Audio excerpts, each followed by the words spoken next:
નસવાડી તાલુકાના અંતરિયાળ વિસ્તારમાં આવેલા હાંડલી ગામની પ્રાથમિક શાળાની હાલત અત્યંત દયનીય છે. જર્જરિત બનેલા શાળાના ઓરડા તોડી પાડ્યા બાદ નવા ઓરડાઓના નિર્માણની કામગીરી શરૂ ન થતા ધોરણ 1 થી 5 માં અભ્યાસ કરતા લગભગ 17 જેટલા બાળકોને મધ્યાહન ભોજનના સંચાલક રાઠવા રતનભાઈ સોમજીભાઈના આવાસમાં અભ્યાસ કરી રહ્યા છે.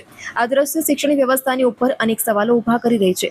આ આવાસોમાં બાળકોની માટે માત્ર એક જ ટેબલ, પંખો અને એક લાઇટનો ગોળો ઉપલબ્ધ છે. અપૂરતી સુવિધાઓની વચ્ચે ગરમી અને અંધારપટમાં બાળકો અભ્યાસ કરવા માટે મજબૂર છે. આ પરિસ્થિતિ બાળકોના શૈક્ષણિક વિકાસ ઉપર નકારાત્મક અસર પાડી રહી છે. આવાસમાં શૌચાલયની સુવિધાનો અભાવ હોવાને કારણે બાળકોને શૌચક્રિયા માટે બહાર જવું પડે છે. આ સ્થિતિ માત્ર બાળકો માટે જ નહીં પરંતુ શાળાના શિક્ષક માટે પણ શરમજનક છે, જેમને પણ શૌચક્રિયા માટે ગામમાં અન્યના ઘરે જવું પડે છે. આ ઉપરાંત મધ્યાહન ભોજનનો નાસ્તો પણ આ જ નાના રૂમમાં બનાવવામાં આવે છે, જે આગ જેવી મોટી દુર્ઘટના સર્જાવાની સંભાવના છે. બાળકોના સ્વાસ્થ્ય અને સલામતી અંગે ગંભીર પ્રશ્નો ઉભા થઈ રહ્યા છે.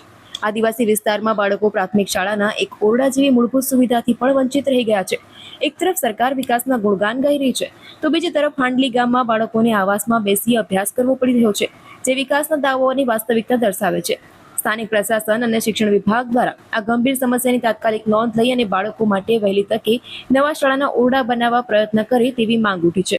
શાળા અહીંયા 17 બાળકો અભ્યાસ કરે છે અને 20 હરાજી કરી હતી અને અત્યારે સ્કૂલ તોડી પાડેલ છે. વૈકલ્પિક વ્યવસ્થા તરીકે રતનભાઈ સોમજીભાઈ રાઠવાના ઘરે બાળકો બેસાડીએ છીએ. પ્રધાનમંત્રી આવાસ યોજના, રતનજીભાઈ રાઠવા. જ્યોતિકાબેન જયંતિલાલ મકવાણા.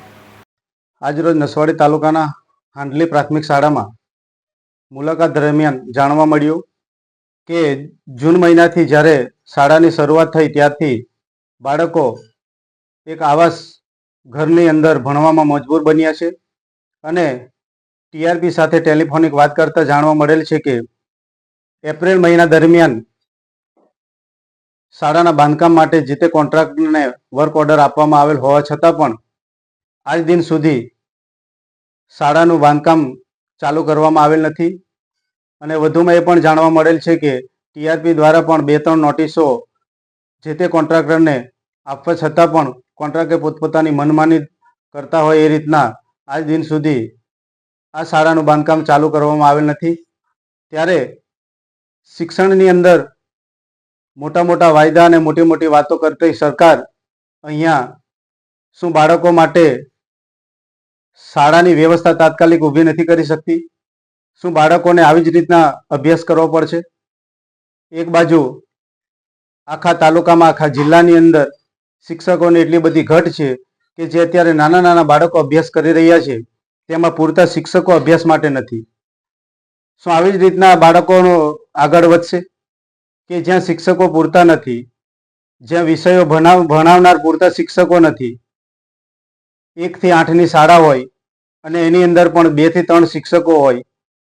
શું આવી જ રીતના આપણા આદિવાસી સમાજના બાળકો આગળ વધશે? આવી રીતના શિક્ષણ મળશે? આ દુઃખ અને એક નિંદનીય વાત છે કે જેને એપ્રિલ મહિનાની અંદર વર્ક ઓર્ડર મળવા છતાં પણ કોન્ટ્રાક્ટરે પોતપોતાની મનમાની કરતા હોય એ રીતના આજ દિન સુધી કામ ચાલુ નથી કર્યું. ત્યારે અમારી અને ગામ લોકોની પણ એક જ માંગણી છે કે તાત્કાલિક શાળાનું બાંધકામ ચાલુ કરવામાં આવે અને જેથી કરીને બાળકોને પણ સારી શાળાની અંદર અભ્યાસ કરવાનું મળે.